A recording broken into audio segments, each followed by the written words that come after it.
l'univers de SVT de la deuxième année d'enseignement collégial international. Donc, on va commencer par le chapitre numéro 1 intitulé La théorie de la tectonique des plaques. Donc, le premier chapitre, il contient 5 séquences. Le livre l'univers de SVT. Donc, nous avons 5 séquences. Nous avons un bilan d'activité, un schéma de synthèse et des exercices d'évaluation. تقريبا كل séance عندنا فيها تقريبا 2 pages. واليوم on va commencer par واحد التمهيد ولا واحد l'introduction concernant هاد la leçon اللي هي la théorie de la tectonique des plaques. Donc dans la page la page aujourd'hui la page 8 et 9 ديال هاد le livre هذا. Donc la page 8 et la page 9. Donc chaque fois غادي ناخذوا هذا le planning هذا c'est les chapitres ديال la première tranche, le premier semestre. Donc maintenant on passe à la page numéro 8,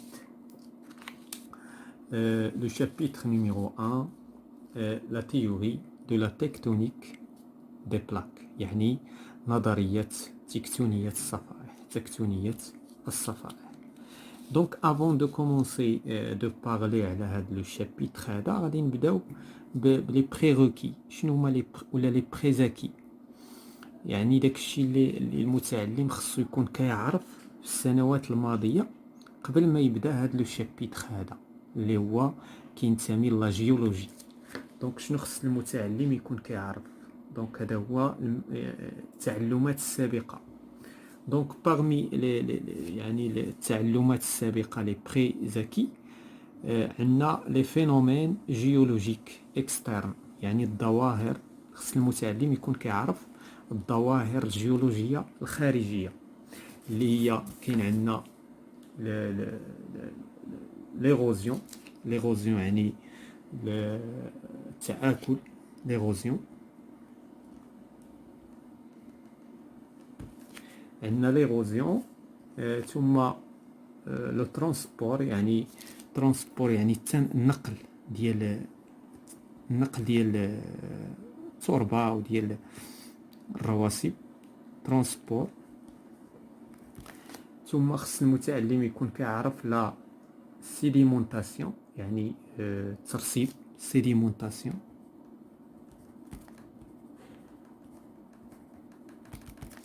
لا سيديمونطاسيون اي لا فورماسيون دي روش، تشكل الصخور الرسوبيه، فورماسيون دي روش. La formation des roches sédimentaires، يعني تشكل الصخور الرسوبية. دونك هذا parmi les choses اللي خص المتعلم يكون قراها في السنوات الماضية، سواء في السنة الأولى إعدادي أو ما قبلها. parmi عاوتاني الأمور اللي خص المتعلم يكون كيعرفها باش يفهم هذا الدرس، لي فوسيل، يعني لي فوسيل اللي هما الحفريات ولا المستحدثات، لي فوسيل et l'échelle de stratigraphie، يعني ولا l'échelle stratigraphique يعني المقياس الطبقي. لا تير، خص من بين الامور اللي يكون المتعلم كيعرف بان لا تير est une planète en plein changement، يعني الارض دائما تتغير، يعني دائما تخضع للتغيرات، والسبب نتاعها بطبيعه الحال الرياح والماء. c'est-à-dire que la terre est en plein، هذا موضوع مهم بطبيعه الحال في هذا الدرس هذا. et en plein changement يعني الارض كتخضع لواحد مجموعه التغيرات، بصح عبر السنوات، ماشي في عام وعامين، وانما في عدد من السنوات الطوال. la diversité des composants de la surface de la terre، يعني وخص من بين الامور اللي خص المتعلم يكون كيعرف لا ديفيرسيتي، يعني التنوع ديال مكونات سطح الارض. يعني الارض راه فيها واحد المجموعه ديال المكونات، من بين المكونات نتاعها كاين عندنا لي كونتينون يعني القارات.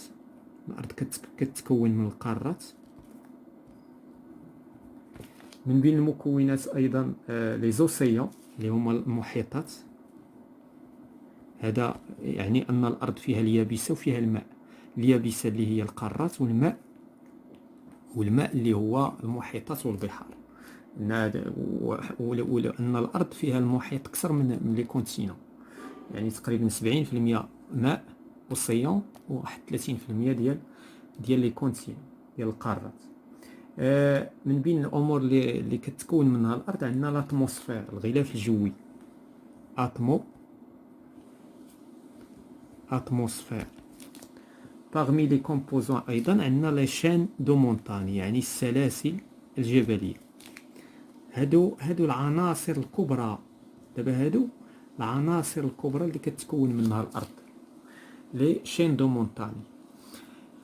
Parmi les prérequis liés لهاد لو chapitre، la carte géographique، الخريطة الجغرافية.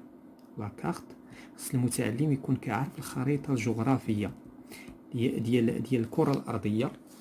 اناليز اي ليكتور دو سي زيليمون، يعني يكون كيعرف يعني المفاتيح، ويعرف مثلا مناش كتكون الكرة الأرضية. دونك هادو هما لي بري اكي.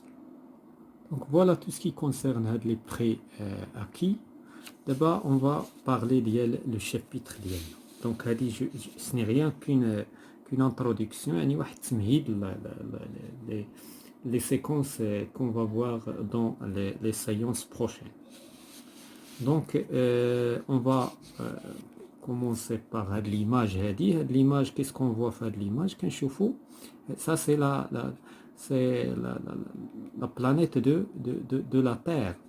donc عندنا هنا la partie اللي هنايا كتبان بهذا، هذه هي القارة. ça c'est les continents. وهذا لا بارتي هذه هو لوسيون، يعني الجزء ديال الماء. هاد لا بارتي هذه هي الجزء المائي. اذا دابا en 1912 في 1912 واحد العالم اللي هو ألفريد ويجنر. دونك ألفريد ويجنر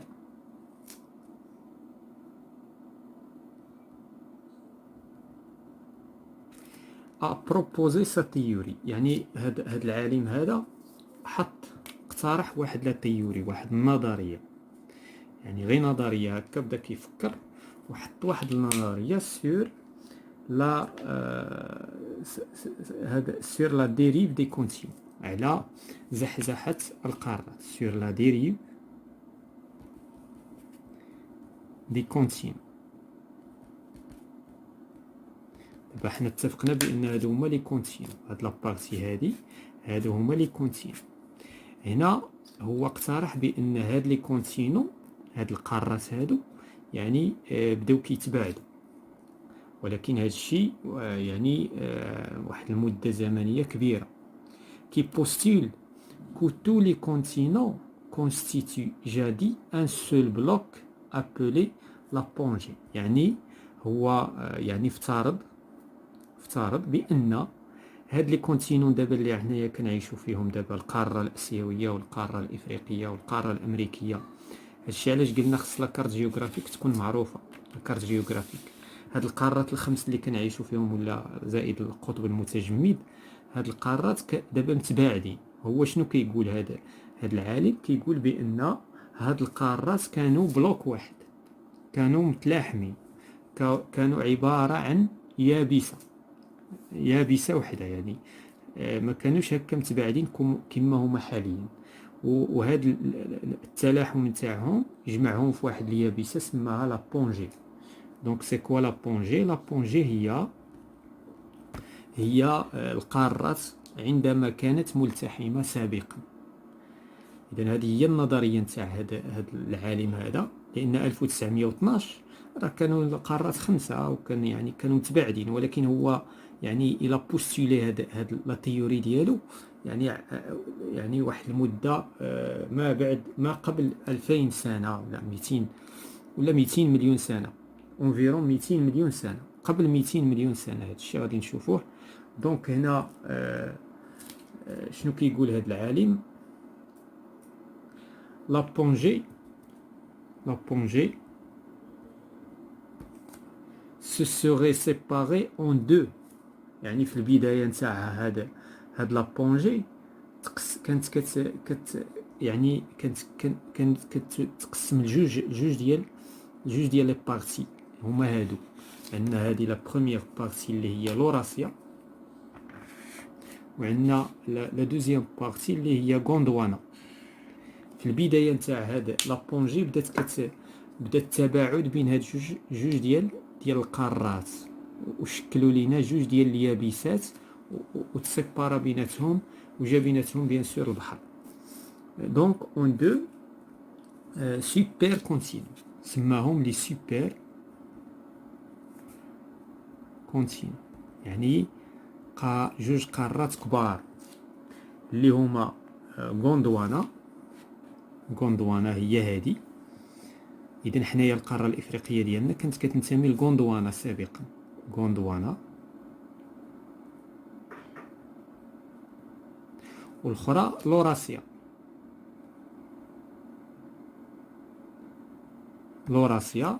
il y a environ moins de 100 000 années، يعني مليون داني، باردون، moins de 100 مليون داني، يعني 200 سنة، 200 مليون سنة قبل.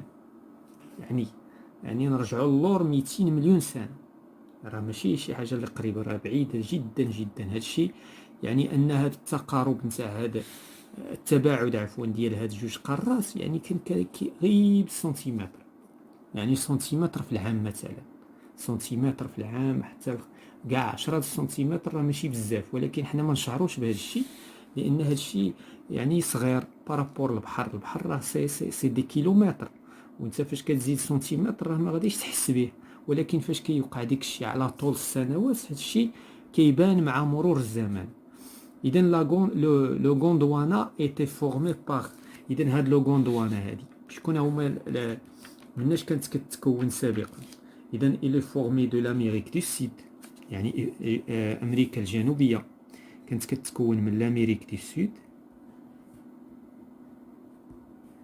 لامريك دو سود، وكتكون من لافريك، يعني القاره الافريقيه نتاعنا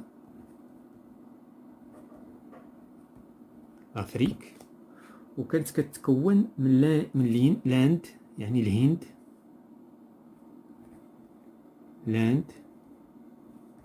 وكانت كتكون ايضا من الاسترالي،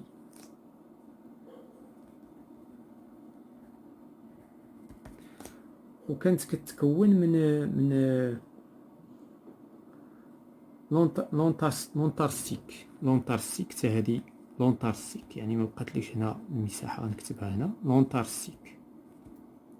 اذا هادو هما المكونات ديال لا بروميير، ولكن قبل كانت اون سول بونجي، من بعد تقسمت لجوج سوبر كونتينو، سماهم يعني القارات الكبرى الا بغينا نقول. بينما لا لوراسيا لو غوندوانا هادو هما المكونات نتاعها. لوراسيا القاره الثانيه اللي هي لوراسيا كونتا ال غوغروبي، كانت كتشكل عاوتاني هذه كانت كتشكل من لامريك دو نور، لامريك دو نور. دابا شوف لامريك دو سود، وهنا كانت عندنا لامريك دو نور، وما كانش مفصوله هنايا، هنا ما كانش الفصل، كانت يعني كانت قاره ويابسه وحده. هنا باش ندوزو من هنايا دابا كانت هذه اسيا، يعني باش نتنقلوا من اسيا لهذه خصنا فقط يعني نمشيو في اليابسه، ما نحتاجوش نمشيو في الماء. دونك اذا شنو قلنا؟ لامريك دي نور، امريكا الجنوبيه، وكانت فيها لوروب ولازي. لوروب يعني اوروبا، ولازي اللي هي اسيا، لازي. supercontinents étaient séparés par إذن هاد جوج ديال سوبر كونتينون كانوا مسيبارين يعني مفروقين باش بأن أوسيون يعني بمحيط. إذن هذا هو المحيط اللي كان كيفرقهم. هذا دونك هنا كان الماء، هاد لابارتي هادي لوراسيا وهادي لا غوندوانا. وهاد لوسيون شنو كنسميتو لوسيون دو تيتيس. هاد لوسيون اللي كان كيفرقهم هاد المحيط كنسميتو لوسيون دو تيتيس. فوالا دونك هادي لا بروميير هاد لاباج. دونك ندوزو لاباج سويفونت. دونك حنا فهمنا كيفاش كان العالم وكيفاش كانت الكرة الأرضية سابقا. دابا غندوزو لا 9 باج، لا باج نيميرو 20. دونك غادي تتكلم لينا على سكون ابل ليكسبونسيون ديال لي فوند اسيانيك، ليكسبونسيون دي فوند اسيانيك. دونك دابا هنايا اون 1962 قبيله كنا تكلمنا اون 1912. دابا اون 1962 يعني 1962. هاري هيس هذا عالم آخر سميتو هاري هيس a élaboré un modèle scientifique. يعني هذا العالم هذا يعني صايب واحد النموذج سcientifique علمي. ce modèle scientifique appelé l'expansion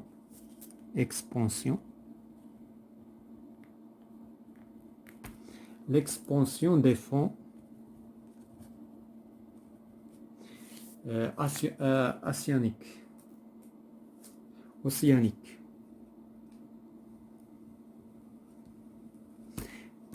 أوسيانيك يعني باللغة العربية يعني التوسع ديال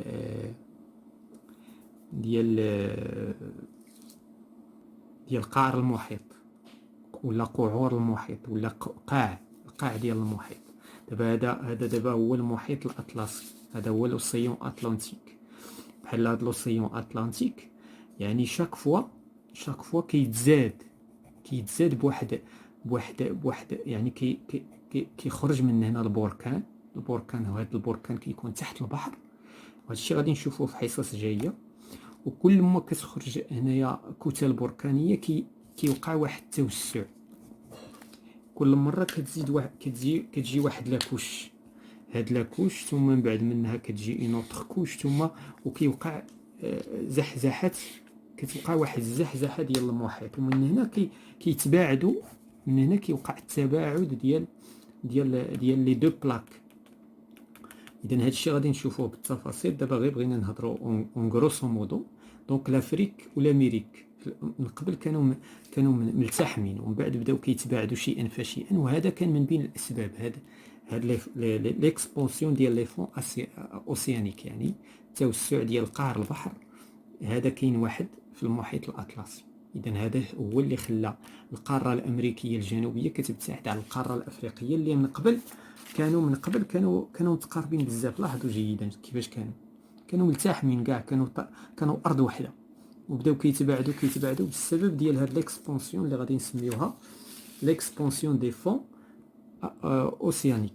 دونك سو شيرشور هاد الباحث هذا سي ابويي سور لي نوفيل دوني سيانتيفيك ليي على لا مورفولوجي دي فون اوسيانيك. يعني هذا الباحث اعتمد على المعلومات والمعطيات العلميه المرتبطه بمورفولوجية القاع والمحيط، قاع المحيط.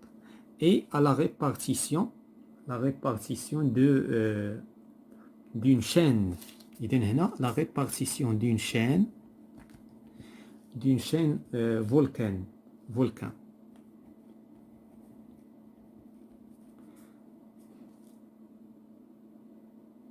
ou bien une chaîne de volcans. donc de volcans يعني هنايا واحد السلسله. هادو دابا السلسلات بركانيه، هاد السلاسل البركانيه هاد لا ريبارتيسيون، هاد التوزيع نتاعها بدات كل مره كتخرج واحد لاشين، كل مره كتخرج لاشين، وهنا كيوقع التوسع ديال قعر البحر، وهو اللي كيخلي التباعد بين قارتين. اذا السوماغان هادشي كاين في تحت البحر. دابا هاد لوسيون هذا بحال خويناه من الماء وكنشوفوه من القعر نتاعو. بحال هنايا الماء، بحال الماء اللي كان هنا حيدناه، وهاد البلاصه كلها كتبان عباره عن صخور، لان هاد الشيء راه الماء جاي غير فوق الارض، يعني هذه راه ارض، وهنا كيوقع داك الشيء ديال البراكين من تحت الارض، وكتنتج عليها اللافا. ديك اللافا كتبرد، ومني كتبرد كتجمد، ومني كتجمد كتؤدي لذاك التوسع بين جوج ديال القارات. اذا السوماغان كي لونج لو ريفت ميديو اتلانتيك. دونك هذا هو لو ريفت ميديو اتلانتيك. Ce dernier se situe au niveau de la crête de la dorsale médio-océanique. إذا هنا هذا التوسع بيان سور، هذا لا ديريف دي كونتينون.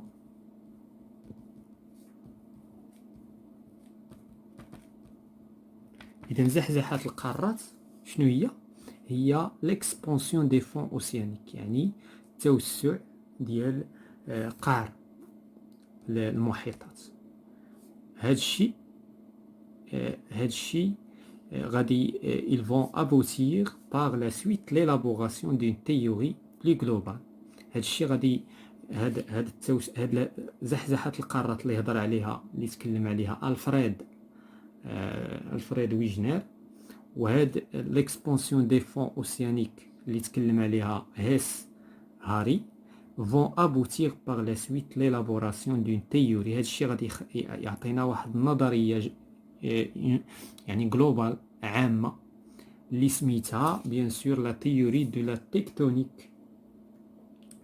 تكتونيك دي بلاك، وهو الموضوع ديالنا بيان سور لا بروشين فوا. دونك غادي نشوفوا شنو غادي نديروا الحصة الجاية. لا تكتونيك دي بلاك.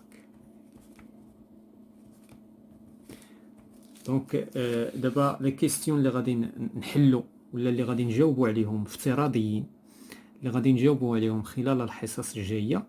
لا بروميير كيستيون، كيل سون لي زارغيمون، يعني شنو هما البراهين، لي زارغيمون دو لا ديريف دي كونتينو. هذا العالم اللي سميتو ألفريد ويجنر، شنو هما البراهين نتاعو؟ هو كيهضر على 200 مليون عام قبل الان، يعني كيفاش هو غادي يثبت هذا الشيء. اذا عنده ثلاثه ديال لي زارغيمون غادي نشوفوهم لا بروشين فوا. هذه لا كيسيون غادي نجاوبوا عليها بروشينمون. ثم عندنا لا كيسيون سيفونت، كيل اي لا ريلاسيون اونتر لا ديريف دي كونتينون اللي هضر عليها ألفريد ويجنر اي ليكسبونسيون دي فون اوسيانيك، يعني شنو هي العلاقه اللي كاينه بين لا ديريف دي كونتينو، يعني زحزحات القارات، لا ديريف دي كونتينو اي ليكسبونسيون دي فون اوسيانيك، يعني التوسع ديال قعر البحار.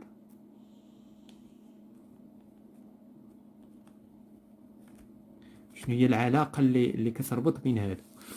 إذا ما قاله ألفريد ويجنر وما قاله هاري هيس بيان سور. Que signifie la notion de la plaque lithosphérique؟ شنو كتعني مفهوم دو بلاك ليتوسفيريك؟ يعني الغلاف الصخري. طبعا لا بلاك يعني لا بلاك الصفيحة ديال الغلاف الصخري، لأن حنا ديما فاش كنسمعوا سفيريك كتعني غلاف، بحال دابا كاين عندنا لاتموسفيريك الغلاف الجوي. دابا الحصة الجاية غنشوفوا الغلاف الصخري. دونك شنو كتعني هذا لا بلاك ليتوسفيريك؟ هذا سؤال غنجاوبوا عليه بروشينمون عاوتاني. ثم la dernière question, quels sont les critères qui ont permis de définir et de délimiter les plaques lithosphériques. شنو هما المعايير اللي خلاتنا نحددوا ونتعرفوا على لي بلاك ليثوسفيريك، يعني صفائح الغلاف الصخري. اذا هذا الشيء غادي نشوفوه بيان سور في الحصص الجايه في les séquences comme je vous ai déjà dit. Donc la prochaine fois on va parler de la séquence numéro 1, la dérive des continents et l'argument morphologique. يعني غادي نهضروا على البراهين اللي قدمها العالم ألفريد فيجنر، وغادي نتكلموا على le premier argument اللي هو l'argument morphologique. Voilà, c'est la fin de la séance. Je vous remercie. Si vous avez des questions, si vous avez des observations, vous pouvez bien sûr commenter sous la vidéo. Voilà, je vous remercie.